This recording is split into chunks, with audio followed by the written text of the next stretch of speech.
嗨，大家好，我是 Casey。2026年呢，终于来了。那今年呢，很有可能是蘋果彻底吃下 PC 市场的一年。那不只是从笔記本呢，并且从台式机上来说呢 ，Apple 呢，它也是想正面打穿 Windows 的阵营，因为即将会有10款全新的 Mac 会推出来。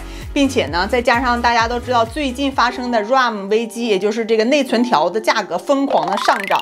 那同时呢 ，Windows 的厂商就会被迫的涨價。那这个时候就是苹果的一个黄金时期，因为呢，它可能会反其道而行之。所以呢，今天的这期视頻呢，我就会将带大家完整的拆解一下2026年即將發布的10款新的 Mac， 還有就是哪些是真正的市場殺手。那首先呢，它會推出一台 A18 Pro 甚至 A19 Pro 的 MacBook， 這個可以稱之為低端市場的殺手，它用的不是 M 芯片。那這一次呢，它採用的是 A18 Pro， 甚至可能是 A19 的這個芯片。以往呢，都是這種 A18、A19 這種芯片呢，它都是放在 iPhone 裡面的這個旗艦芯片。那這一次呢，它是通過把這個芯片塞進 MacBook， 所以呢，這台機器呢，很有可能是當年的那台12英寸 MacBook 的真正的精神續作。但這次呢，有幾個關鍵的不同點，就是它的屏幕呢，不是12寸的，而是13英寸。 甚至比 MacBook Air 還要小，還要輕。那最重要的一點就是它的價格。那目前它的傳聞起售價呢是599美金。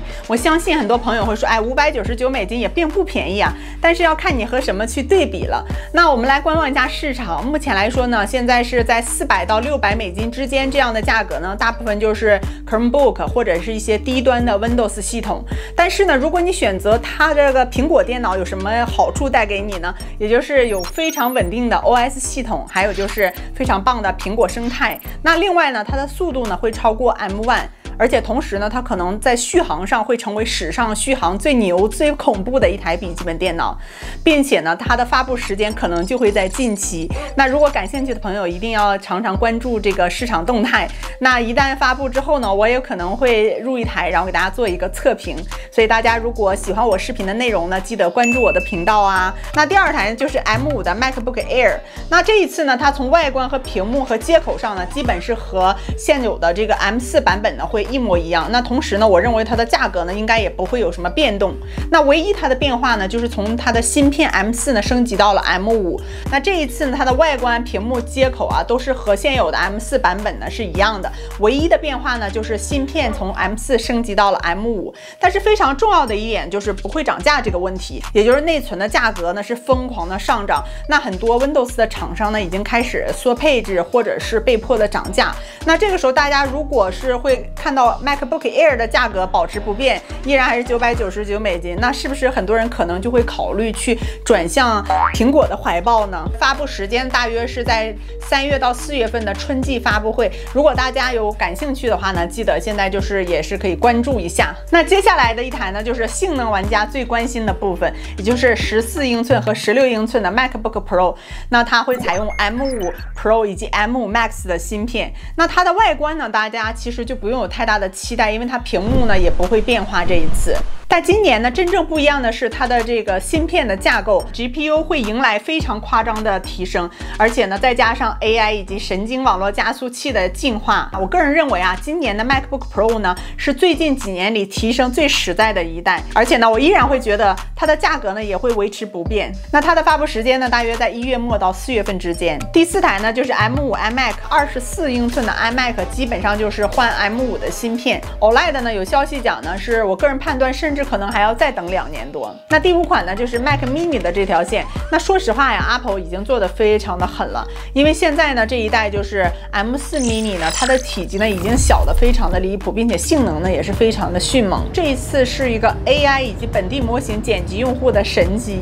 它的發布時間呢，大概率是在6月的 WWDC 的時候發布。那而且呢，我也是非常的相信啊，這一次呢會和 Studio Display 2呢一起發布的。那第6款呢，就是 Mac Studio， 它可以說是跳代的性能怪獸啊。那可以說 Mac Studio 今年是重點，因為呢它採用的是 M5 Max 芯片以及 M5 Ultra， 它是跳過了這一代，也就是它的性能呢不是小的升級，而是斷層式的升級。尤其是 GPU 和 AI 相關的性能，我認為會非常的誇張。那第7款呢，就是 Mac Pro， 可能是最後一次了，因為 Mac Pro 這條線呢，其實說實話已經非常的尷尬了，因為呢它的首先價格上呢就非常的貴，那其次呢又非常常的小眾，而且呢，它在性能上来说呢，就是被 Mac Studio 呢已经基本上追上了。